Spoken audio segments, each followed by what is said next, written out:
ഇവർ അന്നത്തെ നവോത്ഥാന ഗീർ മാറ്റി ഇപ്പൊ ആചാര സംരക്ഷണ ഗീറാണ്. ഒരു യുവതിയിലെങ്കിലും പ്രവേശിപ്പിക്കുക എന്നുള്ളത് ഒരു ദുരഭിമാന പ്രശ്നമായിട്ട് അവർ എടുത്തിട്ടുണ്ടായിരുന്നു. ആയിരക്കണക്കിന് വിശ്വാസികളെ വേട്ടയാടിയിരുന്ന ആളുകൾ പെട്ടെന്ന് ഒരു മലക്കം മറിച്ച് നടത്തുമ്പോൾ അവിടെ സ്വാഭാവികമായിട്ട് ചോദിക്കും. സ്വാമി ശരണമയ്യപ്പ എന്ന് പറയുന്ന ആ ഒരു മന്ത്രത്തിന്റെ ഒരു പവർ കാണിച്ചു തന്ന ഒരു ഇടമാണ് ശബരിമലയിലെ പ്രക്ഷോഭം. അവരുടെ എന്ത് ആയുധമുള്ളത്? ഭക്തി മാത്രമാണ് അവരുടെ ആയുധം. അവരുടെ എന്ത് മുദ്രാവാക്യമുള്ളത്? സ്വാമിയെ ശരണമയ്യപ്പ എന്നൊരു മന്ത്രം. അവർക്ക് ആരാണ് നായകൻ? സാക്ഷാൽ അയ്യപ്പ സ്വാമി തന്നെയാണ്. ഹിന്ദു സമൂഹം നടത്തി ജയിച്ചെടുത്തിട്ടുള്ള ഒരു സമരമാണ് ശബരിമല സമരം. അത് സുവർണ ലിപികളിൽ എഴുതപ്പെടേണ്ട സമരമാണ്. കലിയുഗത്തിൽ കേരളത്തിന്റെ രക്ഷയ്ക്ക് വേണ്ടിയിട്ടാണ് പരശുരാമൻ അയ്യപ്പനെ സ്ഥാപിച്ചിട്ടുള്ളതെന്നാണ്. സർക്കാരിന്റെ ശബരിമലയുമായി ബന്ധപ്പെട്ടിട്ടുള്ള നിലപാട് എന്തായാലും നമുക്ക് 2018 മുതൽ അറിയാം. CPM നേതാക്കളാണ് യുവതികളെ കണ്ടാൽ എന്താ അയ്യപ്പന്റെ കൺട്രോൾ പോകുമോ എന്ന് ചോദിച്ചിട്ടുള്ള ആളുകളുണ്ട്.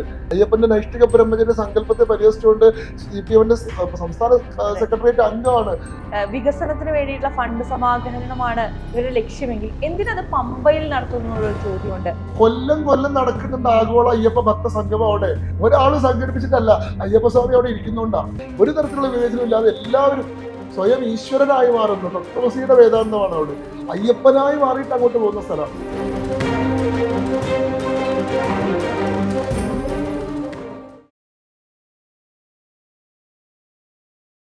നമസ്തേ. ആഗോള അയ്യപ്പ സംഗമം ഇടത് സർക്കാരും ദേവസ്വം ബോർഡും ചേർന്ന് നടത്തുന്ന പുതിയ പരിപാടി. വീണ്ടും ഭക്തരെ കണ്ണീർ കുടിപ്പിക്കാനാണോ ഇത്തരം ഒരു പദ്ധതിയുമായി സർക്കാർ മുന്നോട്ട് വന്നിരിക്കുന്നത് എന്ന് പറയുന്ന വലിയൊരു ചോദ്യം നമുക്ക് എല്ലാവരുടെ ഇടയിലുണ്ട്. ഈ വിഷയവുമായി ബന്ധപ്പെട്ട് സംസാരിക്കാൻ ഇന്ന് എനിക്കൊപ്പം ഉള്ളത് BJPയുടെ വക്താവായ അഡ്വക്കേറ്റ് ശങ്കുട്ടി ദാസ് ആണ്. ശങ്കുചേട്ടാ നമസ്തേ.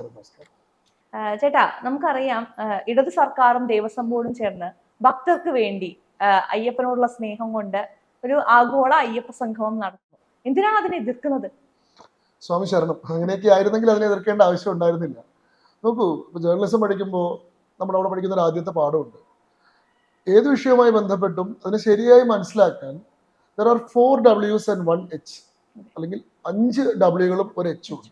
വെൻ, വേർ, ഹൂ, വൈ, അല്ലെ, ആൻഡ് ഹൗ. അങ്ങനെ ഒരു സംഭവമുണ്ട്. ആര്, എന്ത്, എങ്ങനെ, എപ്പോൾ, എന്തിന്. ഈ കാര്യങ്ങൾ മുഴുവൻ മനസ്സിലാവും. ഒരു നല്ല വാർത്ത എന്ന് പറഞ്ഞാൽ ഈ എല്ലാ ചോദ്യങ്ങളെ ആൻസർ ചെയ്യുന്ന വാർത്തയാണ്. വായിക്കുന്ന ആൾക്ക് ഇതുമായി ബന്ധപ്പെട്ട എല്ലാ കാര്യങ്ങളും ഒരു പൂർണ്ണ ചിത്രം മനസ്സിലാവണം. അപ്പൊ ഈ ഒരു സ്റ്റേറ്റ്മെന്റ് ഉണ്ടല്ലോ, അയ്യപ്പ ഭക്ത സംഗമം സംഘടിപ്പിക്കുന്നു, സ്വാഭാവികമായിട്ട് അതിനെ എതിർക്കേണ്ട ആവശ്യമില്ല. പക്ഷെ അവിടെ നമ്മൾ ഈ ചോദ്യങ്ങൾ കൊണ്ടുവരുന്നു. ആര് നടത്തുന്നു, എന്തിന് നടത്തുന്നു, എങ്ങനെ നടത്തുന്നു, എവിടെ നടത്തുന്നു, ഈ ചോദ്യങ്ങൾ വരുമ്പോൾ അതിന്റെ കൂടുതൽ ആ ചിത്രത്തിലേക്ക് കൂടുതൽ കാര്യങ്ങൾ കടന്നു വരികയാണ്. അവിടെ സ്വാഭാവികമായിട്ട് എതിർപ്പുന്നയിക്കേണ്ടതായിട്ടുള്ള നിരവധി പ്രശ്നങ്ങളും കടന്നു വരുന്നുണ്ട്. ആദ്യത്തെ ചോദ്യം, ആരാണിത് നടത്തുന്നത്? ആദ്യം പറയുന്നു തിരുവിതാംകൂർ ദേവസ്വം ബോർഡാണ് നടത്തുന്നത്. തിരുവിതാംകൂർ ദേവസ്വം ബോർഡാണ് നടത്തുന്നതെങ്കിൽ എതിർപ്പില്ല. ദേവസ്വം ബോർഡിന് അങ്ങനെ നടത്താനുള്ള അധികാരമുണ്ട്. പക്ഷേ കേരള സർക്കാരുമായി ചേർന്നിട്ടാണ് തിരുവിതാംകൂർ ദേവസ്വം ബോർഡ് നടത്തുന്നത്. അപ്പൊ കേരള സർക്കാർ എന്തിന് ഇത്തരത്തിലൊരു പരിപാടി നടത്തുന്നു? കേരള സർക്കാരിന്റെ ഈ കാര്യത്തിലുള്ള നിലപാടിന് എങ്ങനെയാണ് പെട്ടെന്നൊരു മാറ്റം ഉണ്ടാകുന്നത്? കാരണം സർക്കാരിന്റെ ശബരിമലയുമായി ബന്ധപ്പെട്ടിട്ടുള്ള നിലപാട് എന്താണെന്ന് നമുക്ക് 2018 മുതൽ അറിയാം. ശബരിമലയിൽ യുവതീ പ്രവേശനം അനുവദിക്കണമെന്ന് പറഞ്ഞുകൊണ്ട് സത്യവാങ്മൂലം സുപ്രീം കോടതിയിൽ സമർപ്പിച്ചിട്ടുള്ള സർക്കാരാണിത്. അവിടെ അയ്യപ്പന്റെ നൈഷ്ഠിക ബ്രഹ്മചര്യ സങ്കല്പത്തെ വെല്ലുവിളിച്ചുകൊണ്ട് സുപ്രീം കോടതിയിൽ ജയ്ദീപ് ഗുപ്ത എന്ന് പറയുന്ന വക്കീലിനെ വെച്ച് വാദം പറഞ്ഞിട്ടുള്ള സർക്കാരാണിത്. അവിടെ ശബരിമലയിൽ യുവതികളെ പ്രവേശിപ്പിക്കൽ ഒരു അടിയന്തര നവോത്ഥാന പ്രശ്നമാണ് എന്ന് പറഞ്ഞ് ഭക്തരെ ക്രിമിനലുകൾ എന്ന് വിളിച്ച, നാമജപ ഘോഷയാത്രകളെ തെറിവിളി ജപഘോഷയാത്രകൾ എന്ന് വിളിച്ചിട്ടുള്ള ആ നിലയിൽ ശബരിമലയുടെ ആ പരിപാവനത്വത്തെ തല്ലി തകർക്കാൻ വേണ്ടി ആ ഭക്തർക്കെതിരെ കേവലം മന്ത്രം ജപിച്ച, നാമം ജപിച്ച അയ്യപ്പനെ വിശ്വസിക്കുന്ന ആളുകൾക്കെതിരെ 2000-ന് മേലെ കേസുകൾ എടുത്ത് 4000-ലധികം ആളുകളെ അറസ്റ്റ് ചെയ്ത് അവർ ജയിലിലടച്ചിട്ടൊരു സർക്കാർ പെട്ടെന്ന് എന്തുകൊണ്ട് തെരഞ്ഞെടുപ്പ് അടുക്കുന്ന സമയമാകുമ്പോഴേക്കും അയ്യപ്പ ഭക്തർക്ക് വേണ്ടി ഒരു സംഗമം നടത്തുന്നു? അതെ, അപ്പൊ അവിടെ ഒരു രാഷ്ട്രീയം കടന്നു വരുന്നുണ്ട്. ഇത് തെരഞ്ഞെടുപ്പുമായി ബന്ധപ്പെട്ട് സർക്കാർ നടത്തുന്ന ഹിന്ദു വിശ്വാസികളെ കബളിപ്പിക്കാൻ, അവരോട് മുന്നേ ചെയ്തിട്ടുള്ള അനീതി, ദ്രോഹം, വഞ്ചന, ക്രൂരത അത് മറപ്പിക്കാൻ, അതിൽ നിന്ന് ശ്രദ്ധ തിരിക്കാൻ, നിങ്ങൾക്ക് അനുകൂലമാണെന്നൊരു വ്യാജ പ്രതീതി സൃഷ്ടിക്കാൻ വേണ്ടി നിർത്തുന്ന ഒരു രാഷ്ട്രീയ പരിപാടിയാണോ ഇത് എന്ന് ചോദ്യം വരുന്നുണ്ട്. അല്ലാതെ സാധാരണഗതിയിൽ സെക്യുലർ ഗവൺമെന്റുകൾ ഏതെങ്കിലും ഒരു ക്ഷേത്രവുമായി ബന്ധപ്പെട്ട, ഒരു ക്ഷേത്രമൂർത്തിയുമായി ബന്ധപ്പെട്ട വിശ്വാസികളുടെ സംഗമം സംഘടിപ്പിക്കേണ്ട ആവശ്യമില്ല. അങ്ങനെ സംഘടിപ്പിച്ചിട്ടുള്ള പതിവുമില്ല. പ്രത്യേകിച്ച് ഈ സർക്കാർ പ്രത്യേകിച്ച് ഈ സർക്കാർ ശബരിമലയിലെ ആചാര പദ്ധതി അട്ടിമറിക്കൽ ഒരു അഭിമാന പ്രശ്നമായിട്ട് ഏറ്റെടുത്തിട്ടുള്ള ആളാ. പുത്തരിക്കണ്ടം മൈതാനത്ത് മൈക്ക് കെട്ടി പ്രസംഗിച്ചിരുന്ന ആളാണ് പിണറായി വിജയൻ. 2019, 2020 കാലഘട്ടത്തിൽ മുഴുവൻ യുവതികളെ പ്രവേശിപ്പിക്കും എന്ന്. അയ്യപ്പന്റെ നൈഷ്ഠിക ബ്രഹ്മചര്യ സങ്കല്പത്തെ പരിഹസിച്ചുകൊണ്ട് CPM സംസ്ഥാന സെക്രട്ടേറിയറ്റ് അംഗമാണ്. ഒരു വർഷം തീർത്ഥാടകർ ഇല്ലാതിരുന്നതിനെ തുടർന്ന് പ്രളയം നടന്ന വർഷത്തിൽ അയ്യപ്പന്റെ ബ്രഹ്മചര്യ സങ്കല്പം നഷ്ടപ്പെട്ടു. അയ്യപ്പനും മാളികപ്പുറത്തമ്മയും തമ്മിലുള്ള കല്യാണം നടന്നു എന്ന് പറഞ്ഞത്.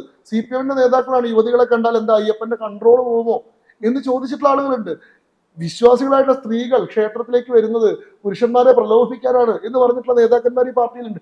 അത്രയും ഹീനമായ രീതിയിൽ ആ ക്ഷേത്രാചാരത്തെയും വിശ്വാസത്തെയും ആക്ഷേപിച്ചിരുന്ന ആളുകൾ ആ ആചാരത്തെ നിലനിർത്താൻ ശ്രമിച്ചതിന്റെ പേരിൽ ആയിരക്കണക്കിന് വിശ്വാസികളെ വേട്ടയാടിയിരുന്ന ആളുകൾ പെട്ടെന്ന് ഒരു മലക്കം മറിച്ചിൽ നടത്തുമ്പോൾ അവിടെ സ്വാഭാവികമായിട്ട് ചോദ്യം വരുന്നു. രണ്ടാമത്തെ ചോദ്യം തിരുവിതാംകൂർ ദേവസ്വം ബോർഡാണ് നടത്തുന്നത്. തിരുവിതാംകൂർ ദേവസ്വം ബോർഡിന്റെ 75ാം വാർഷികവുമായി ബന്ധപ്പെട്ട് നടത്തുന്ന ഒരു പരിപാടിയാണ്. അവിടെയുണ്ട് ചോദ്യം. നോക്കൂ, തിരുവിതാംകൂർ ദേവസ്വം ബോർഡ് ശബരിമല ക്ഷേത്രത്തിന്റെ മാത്രം ഭരണം കൈയാളുന്ന ഒരു സംവിധാനമല്ല. 1248 ക്ഷേത്രങ്ങളുടെ ഭരണം കൈയാളുന്ന ഒരു സംവിധാനമാണ് തിരുവിതാംകൂർ ദേവസ്വം ബോർഡ്. അവരുടെ 75ാം വാർഷികം പ്രമാണിച്ച് എന്തുകൊണ്ട് ശബരിമല ക്ഷേത്രത്തിൽ അയ്യപ്പനെ മാത്രം കേന്ദ്രീകരിച്ചുകൊണ്ട് പരിപാടി ഉണ്ടാവുന്നു? ബാക്കിയുള്ള 1247 ക്ഷേത്രങ്ങൾക്ക് എന്തുകൊണ്ട് ആ നിലയിലുള്ള പ്രാധാന്യമോ പരിഗണനയോ കിട്ടുന്നില്ല? അപ്പൊ വരുമാനം ഉണ്ടാക്കുന്ന ഒരു ക്ഷേത്രത്തിൽ മാത്രമാണോ നിങ്ങളുടെ ശ്രദ്ധ?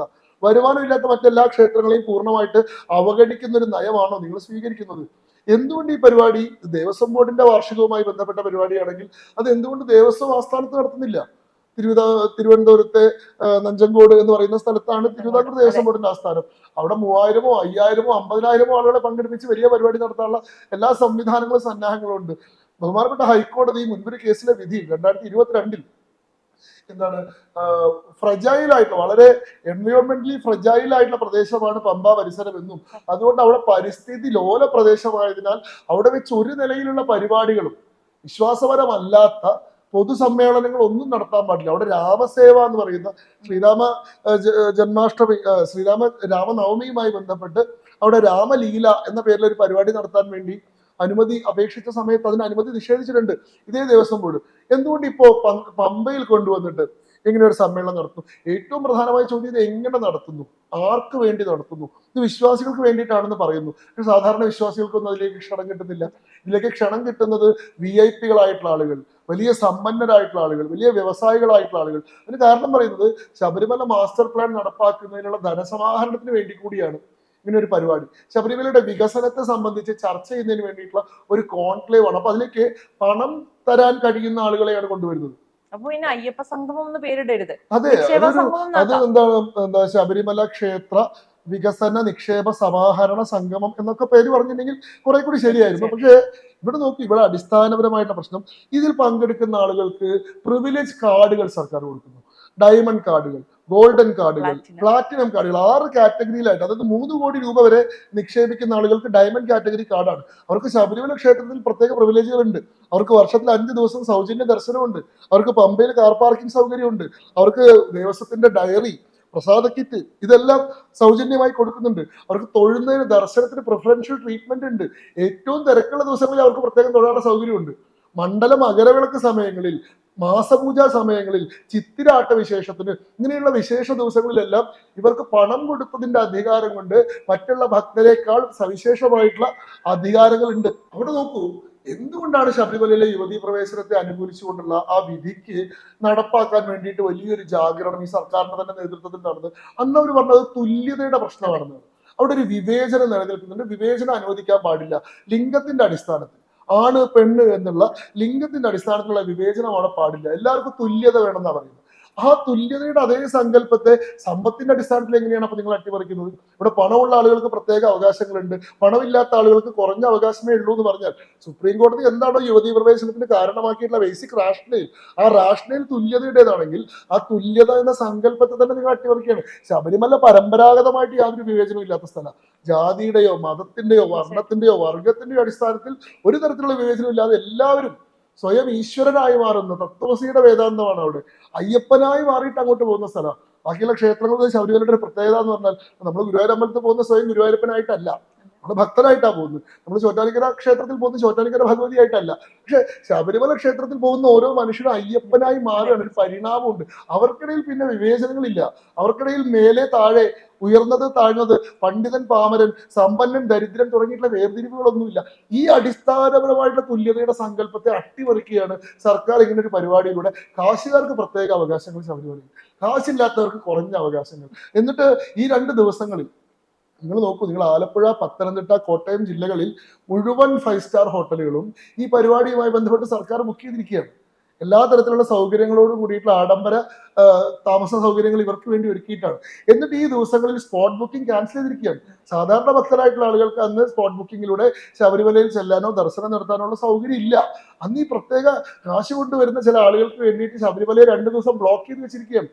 അവർക്ക് ശബരിമലയിലെ സൗകര്യങ്ങളൊക്കെ കാണിച്ചു കൊടുത്ത് ഇന്നതാണ് ഇവിടുത്തെ വിശേഷങ്ങൾ എന്നൊക്കെ പറഞ്ഞു കൊടുത്ത് അവരിന്ന് പണം സമാഹരിക്കാൻ വേണ്ടി നടത്തുന്ന ഒരു സംഗമത്തെ അയ്യപ്പ ഭക്ത സംഗമം എന്ന് വിളിക്കുന്നതിൽ തെറ്റുണ്ട്. അങ്ങനെ ഇതിന്റെ ഓരോ ഡൈമെൻഷൻസിലേക്ക് നമ്മൾ പോകുന്തോറും ഇത് യഥാർത്ഥത്തിൽ ഇതൊരു സാമ്പത്തിക സമാഹരണ പദ്ധതിയാണെന്നും ഇതിന് വിശ്വാസവുമായിട്ടോ ഭക്തിയുമായിട്ടോ യാതൊരു ബന്ധവും ഇല്ലെന്നും അങ്ങനെ ഒരു പരിപാടിക്ക് ഭക്തസംഗമം എന്ന് പേര് കൊടുക്കുന്നത് ഭക്തരെ കബളിപ്പിക്കാനും തങ്ങൾ മുന്നേ ചെയ്തു കൂട്ടിയിട്ടുള്ള ക്രൂരതകളും ഞങ്ങൾ ചെയ്തു കൂട്ടിയിട്ടുള്ള അതിക്രമങ്ങളും ഭക്തരുടെ മനസ്സിൽ നിന്ന് മായ്ച്ചു കളയുന്നതിന് വേണ്ടിയിട്ടുള്ള തെരഞ്ഞെടുപ്പ് മുന്നിൽ കണ്ടിട്ടുള്ള രാഷ്ട്രീയമായിട്ടുള്ള താല്പര്യമാണ് അവിടെ പ്രവർത്തിക്കുന്നതെന്ന് മനസ്സിലാവുമ്പോഴാണ് നമ്മൾ അതിനെ എതിർക്കുന്നത്. നമ്മളതിനെ എതിർക്കുന്നതെന്ന് പറയുമ്പോഴും നമ്മളത് ആരും അവിടെ തടയാൻ പോകുന്നില്ല. നമ്മൾ അവിടെ ബഹിഷ്കരണാഹ്വാനം നടത്തുന്നില്ല. അവിടെ പോകുന്ന ആരെങ്കിലും നമ്മൾ തടസ്സപ്പെടുത്തുന്നില്ല. നമ്മൾ ഇതിന്റെ യഥാർത്ഥ വസ്തുത പൊതുസമൂഹത്തോട് വിളിച്ചു പറയുന്നു. അതിന് സമാന്തരമായി മറ്റൊരു സംഗമം സംഘടിപ്പിക്കുന്നു. യഥാർത്ഥ ഭക്തരുടെ, യഥാർത്ഥ വിശ്വാസികളുടെ ഒരു സംഗമം സംഘടിപ്പിക്കുന്നു. അവിടെ വെച്ച് ഈ സർക്കാർ കാണിച്ചിട്ടുള്ള അനീതികളെ അവരെ ഓർമ്മപ്പെടുത്തുന്നു. യഥാർത്ഥത്തിൽ ശബരിമലയ്ക്ക് വേണ്ട വികസനം എന്താണ്, അതിനെപ്പറ്റി ചർച്ച ചെയ്യുന്നു. ഇവിടെ ശബരിമല വികസനത്തിന് വേണ്ടി നടത്തുന്നു എന്ന് പറയുന്നു. നോക്കൂ, ശബരിമലയിലെ അടിസ്ഥാന സൗകര്യ വികസനത്തിന്റെ കാര്യത്തിൽ ഇത്രയും വിപരീതമായിട്ടുള്ള നയം സ്വീകരിച്ചിട്ടുള്ള മറ്റൊരു സർക്കാർ ഇല്ല. Sabarimala master plan 1975 ആരംഭിച്ചാണ്. അതിന്റെ 1ാം ഘട്ടം പൂർത്തീകരിക്കപ്പെട്ടത് 2005 മാത്രമാണ്. അതായത് ഏതാണ്ട് 30 വർഷം കാലാവധി വേണ്ടി വന്നു ശബരിമല മാസ്റ്റർ പ്ലാന്റെ 1ാം ഘട്ടം പൂർത്തിയാവാൻ. ഇനി അതിന്റെ 2ാം ഘട്ടം 2050 പൂർത്തിയാവുമെന്നാണ് പറയുന്നത്. 1300 കോടി രൂപ വരുന്ന ശബരിമല മാസ്റ്റർ പ്ലാനിൽ സ്വന്തം വിഹിതം എടുക്കാൻ സംസ്ഥാന സർക്കാർ തയ്യാറാവുന്നില്ല. പൂർണ്ണമായിട്ട് കേന്ദ്ര സർക്കാരിനെ ആശ്രയിക്കാനാണ്. എന്നിട്ട് അവനവൻ എടുക്കേണ്ട വിഹിതത്തിന് നിക്ഷേപകരെ കൊണ്ടുവരാൻ വേണ്ടിയിട്ടാണ് ശബരിമല മാസ്റ്റർ പ്ലാനിന്റെ ആലോചനയുമായി ബന്ധപ്പെട്ടിട്ടാണ് ഇങ്ങനെ ഒരു പരിപാടി. ഇത് ഹൈക്കോടതിയിൽ കേസ് വന്നപ്പോൾ സർക്കാർ ഈ പറഞ്ഞ വാദങ്ങളൊക്കെ വിട്ടു.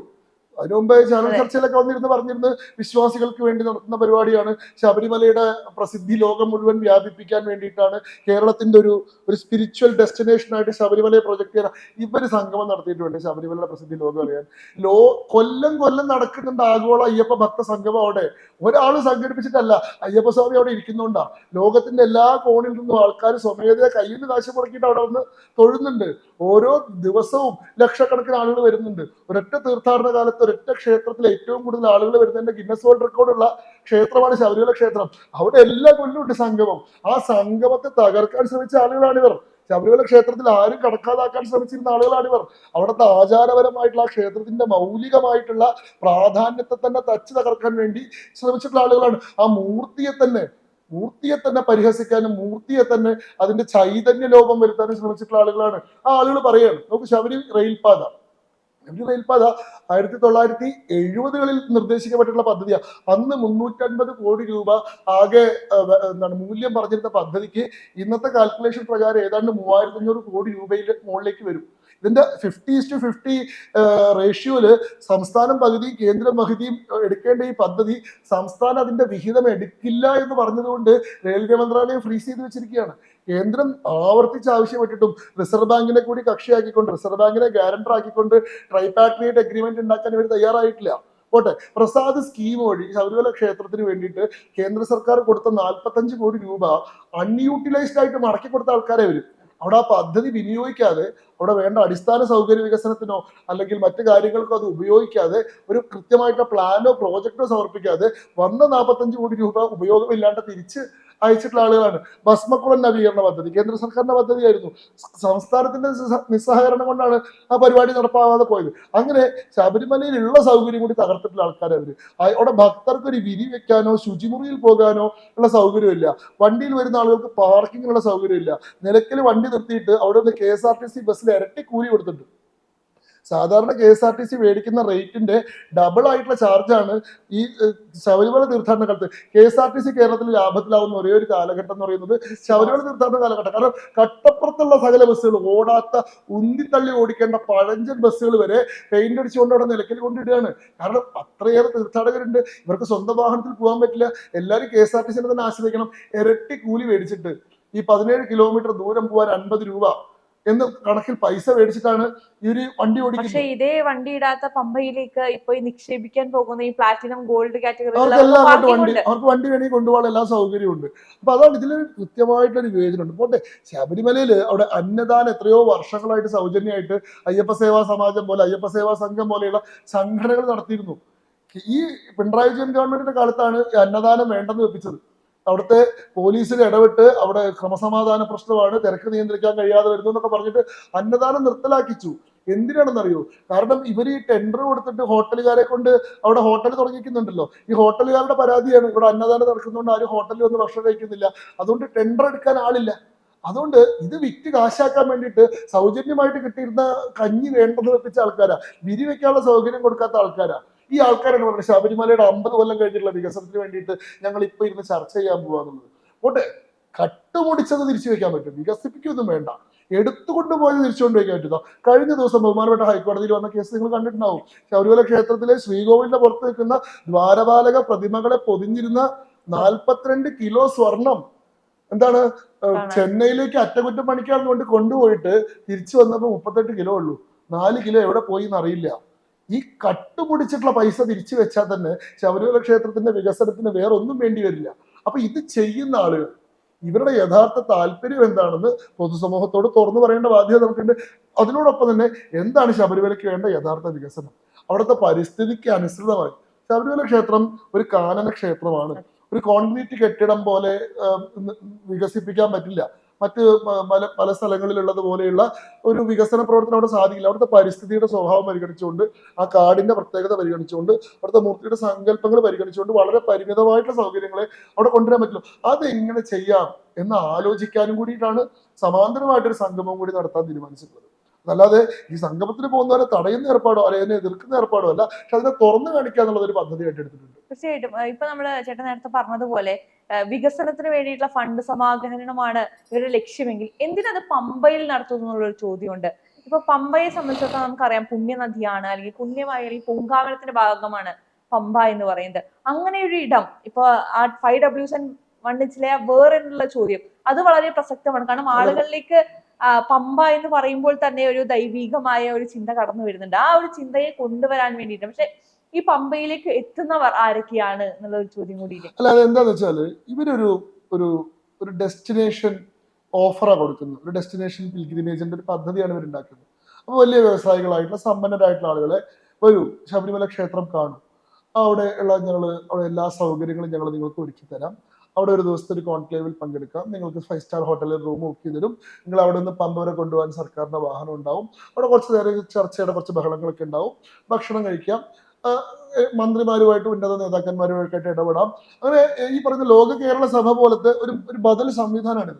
ഇത് പങ്കെടുക്കുന്ന ആളുകൾക്ക് അവരുടെ കുടുംബവുമായിട്ട് വരാനുള്ള സൗകര്യം ഉണ്ടല്ലോ, ഭാര്യമാരായിട്ടും അല്ലെങ്കിൽ മക്കളുമായിട്ടും ഒക്കെ വരാനുള്ള സൗകര്യത്തിന് വേണ്ടിയിട്ടാണ് ഇത് പമ്പയിൽ വെച്ച് നടത്താൻ തീരുമാനിച്ചത്. അവിടെ ആവുമ്പോൾ എന്താണ്, യുവതീ പ്രവേശനം പമ്പ വരെ ആവുമ്പോൾ കുഴപ്പമില്ല, പമ്പ ഗണപതിക്ക് അപ്പുറത്തേക്കാണ് അതിന്റെ തടസ്സമുള്ളത്. അപ്പോൾ ശബരിമലയിൽ വെച്ച് നടത്തുന്നു എന്നൊരു ഫീലിംഗും കിട്ടും. എന്നാൽ ഈ പറയുന്നത് പോലെ ഈ കോടതിയുടെ മഹേന്ദ്രൻ കേസിലുള്ള 1990 എസ് മഹേന്ദ്രൻ കേസിലുള്ള വിധിയെ ലംഘിച്ചു എന്ന് പറയുന്ന രീതിയിൽ ഭക്തരുടെ രോഷം ഉണ്ടാവില്ല എന്നുള്ള രീതിയിലാണ് അത് അവിടെ സംഘടിപ്പിക്കുന്നത്. ഇപ്പൊ നമ്മള് ഈ പമ്പയിലേക്ക് ഇപ്പോ ഈ സംഗമം പ്രഖ്യാപിച്ച സമയത്ത് ബിന്ദു അമ്മിണി പറഞ്ഞിരുന്നു ഞാൻ വരുന്നുണ്ട് അയ്യപ്പ സംഗമത്തിന് എന്ന് പറഞ്ഞിരുന്നു. അതുപോലെ തന്നെ എനിക്കറിയില്ല ബാക്കി എത്രയോ സ്ത്രീകൾ വരാനിരുന്നതായിരിക്കാം. പക്ഷെ ഇവരെയൊക്കെ തടയുന്ന ഒരു രീതി നമുക്ക് സർക്കാരിന്റെ ഭാഗത്ത് നിന്ന് കാണാൻ സാധിച്ചു. നമ്മുടെ ഒരു മന്ത്രി പറയുകയുണ്ടായി ബിന്ദു അമ്മിണി വരേണ്ട ആവശ്യമില്ല, അല്ലെങ്കിൽ ബിന്ദു അമ്മിണിയെ ക്ഷണിക്കുന്നില്ല എന്നുള്ള രീതിയിൽ പറയുന്ന ഒരു സാഹചര്യം ഉണ്ടായി. അല്ല, ഇത് നോക്കൂ, ഇത് സർക്കാരിന്റെ ക്ഷണത്തിന്റെ അടിസ്ഥാനത്തിൽ ആളുകൾ പങ്കെടുക്കുന്ന ചടങ്ങാണ്. അവിടെ തന്നെ 3000 ആളുകളാണ് ആ ചടങ്ങിൽ പങ്കെടുക്കുന്നത്. 5000 ആളുകളുടെ അപേക്ഷകൾ വന്നിരുന്നു, അതിൽ നിന്ന് സ്ക്രീൻ ചെയ്ത് 3000 ആളുകളെ പങ്കെടുപ്പിച്ചു എന്നാണ് പറഞ്ഞത്. അപ്പൊ സർക്കാരിന്റെ ഇൻവൈറ്റി ലിസ്റ്റിൽ ഇവരെ ഉൾപ്പെടുത്തുന്നില്ല. കാരണം എന്താണെന്ന് വെച്ചാൽ ഇവർ അന്നത്തെ മറ്റേ നവോത്ഥാന ഗീർ മാറ്റി, ഇപ്പൊ ആചാര സംരക്ഷണ ഗീറാണ്. അന്ന് കനകദുർഗേനെയും ബിന്ദു അമ്മിണിയെയും ഈ സന്നിധാനത്ത് കൊണ്ടുപോയിട്ട് ദർശനം കൊടുത്തത് ഈ പോലീസാണ്. എനിക്ക് ഓർമ്മയുണ്ടെങ്കിൽ 2019 ജനുവരി 1-ാം തീയതി കേരളത്തിന്റെ മുഴുവൻ ശ്രദ്ധ നവോത്ഥാന മതിൽ എന്ന പേരിൽ ഒരു വനിതാ മതിൽ കാസർഗോഡ് മുതൽ തിരുവനന്തപുരം വരെ സംഘടിപ്പിച്ച് എല്ലാവരുടെയും ശ്രദ്ധ, മാധ്യമങ്ങളുടെയും പൊതുസമൂഹത്തിന്റെയും ശ്രദ്ധ അങ്ങോട്ട് തിരിച്ച് അന്ന് രാത്രിയാണ് ആരുടെയും കണ്ണുപെടാണ്ട് ബിന്ദുമണിനെയും കനകദുർഗേനെയും ആൺവേഷം കെട്ടിച്ചിട്ടാണ്, സ്ത്രീവേഷത്തിൽ പോലും അല്ല.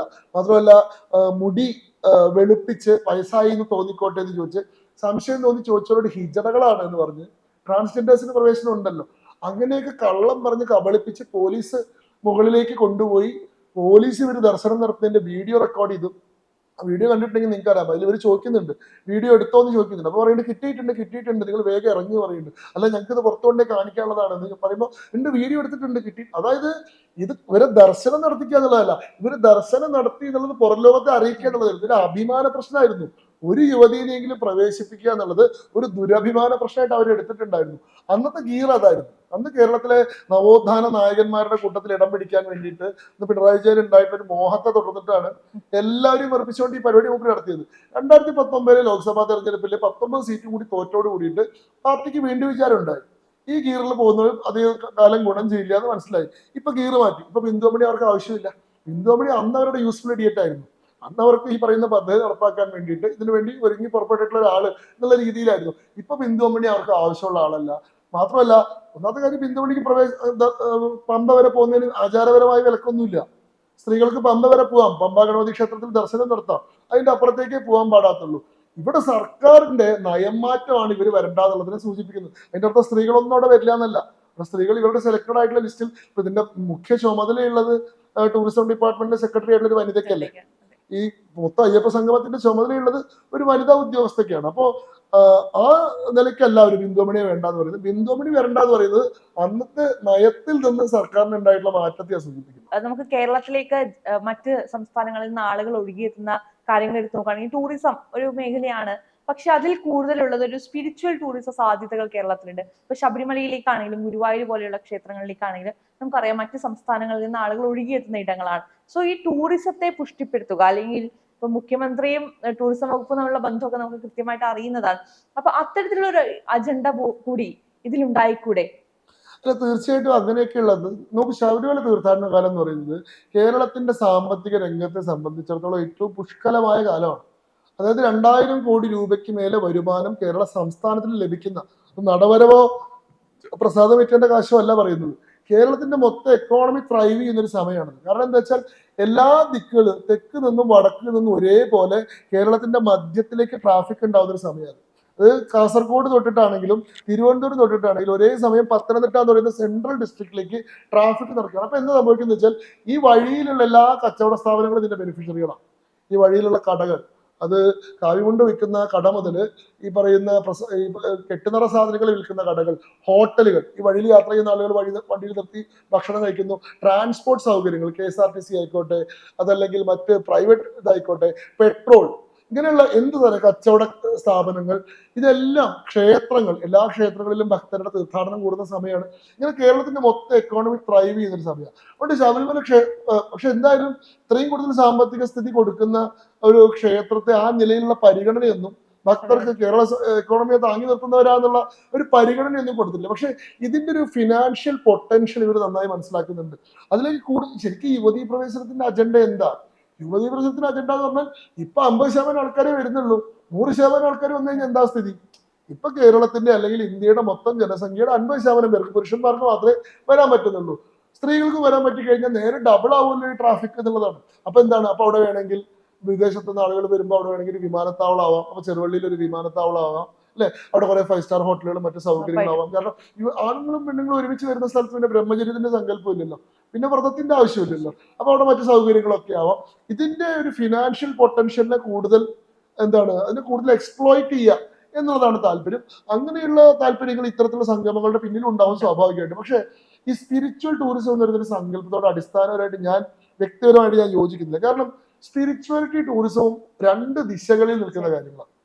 ആളുകൾ അവരുടെ ആനന്ദത്തിന് വേണ്ടിയിട്ട്, അവരുടെ കുടുംബത്തോടൊപ്പം ആനന്ദകരമായി സമയം ചെലവഴിക്കുന്നതിന് വേണ്ടിയിട്ട്, ലോകം കാണുന്നതിന് വേണ്ടിയിട്ട്, നന്നായി സ്പെൻഡ് ചെയ്യുന്നതിന് വേണ്ടിയിട്ടൊക്കെ എടുക്കുന്നൊരു ലെഷർലി ബ്രേക്കാണ്.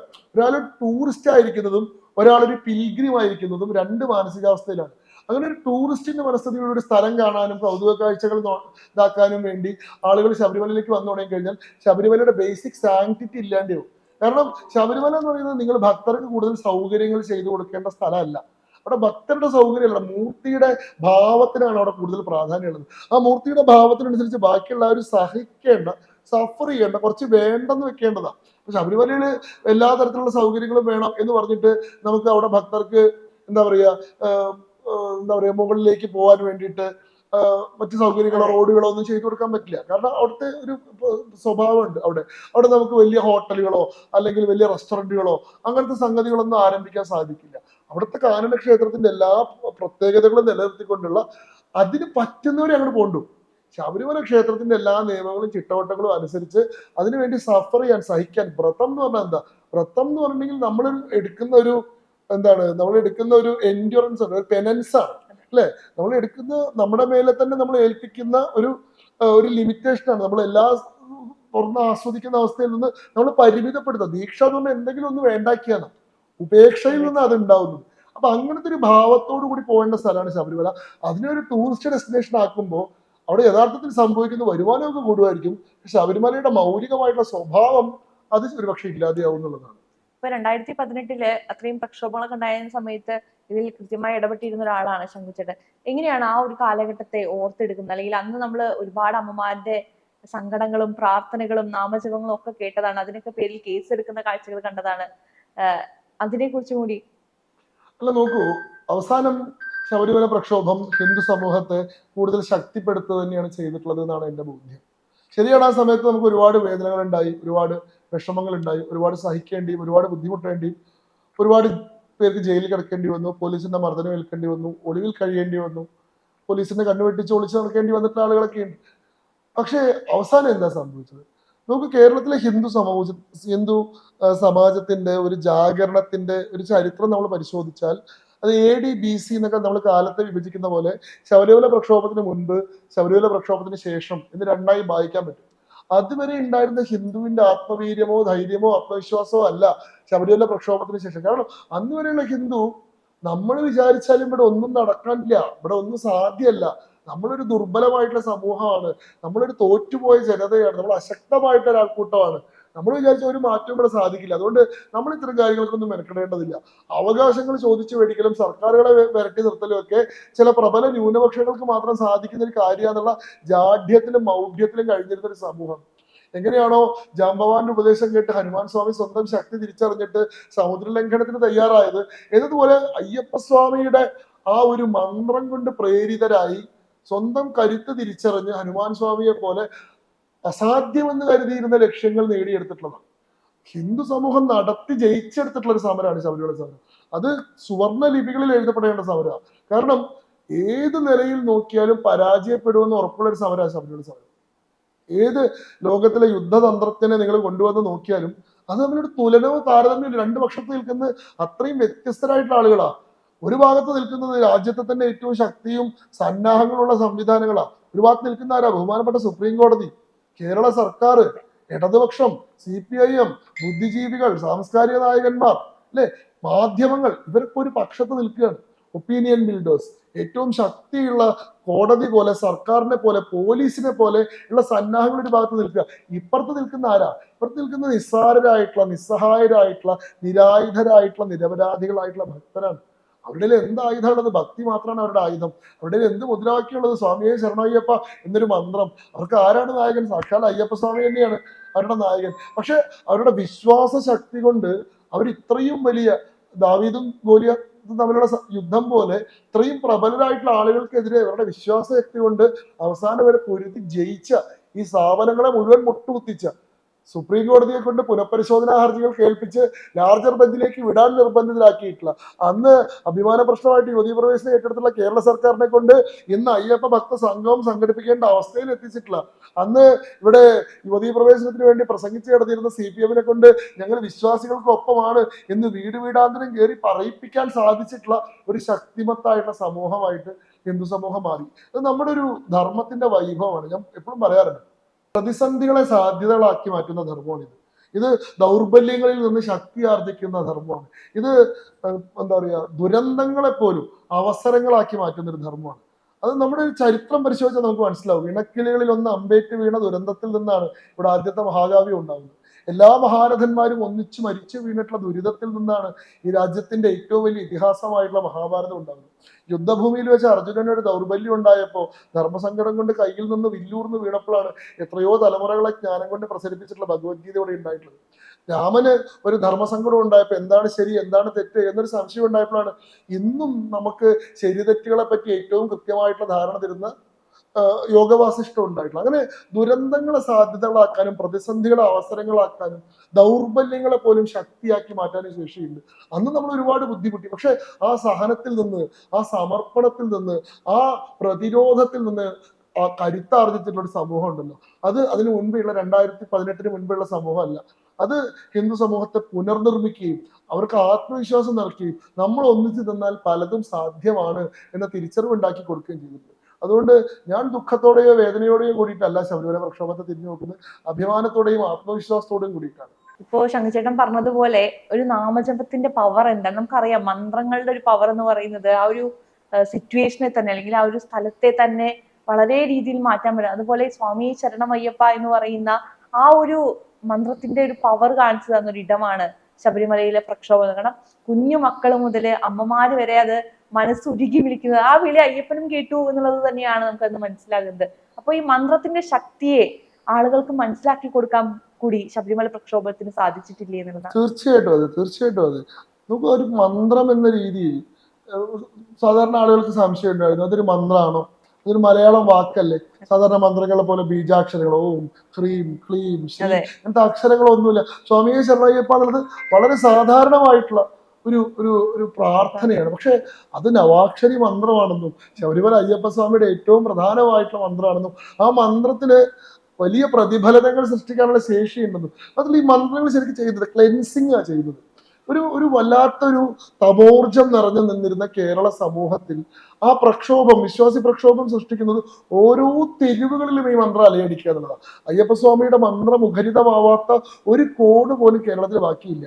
എല്ലായിടത്തും 6 മാസത്തോളം നീണ്ടുനിന്ന പ്രക്ഷോഭം കേരളത്തിന്റെ ചരിത്രത്തിലെ ഏറ്റവും ദീർഘമായിട്ടുള്ള പ്രക്ഷോഭമാണ്. അത് തന്നെ ആരെങ്കിലും നയിച്ചതോ ആരെങ്കിലും പ്രേരിപ്പിച്ചതോ ആരെങ്കിലും ഇറക്കി വിട്ടതോ അല്ല.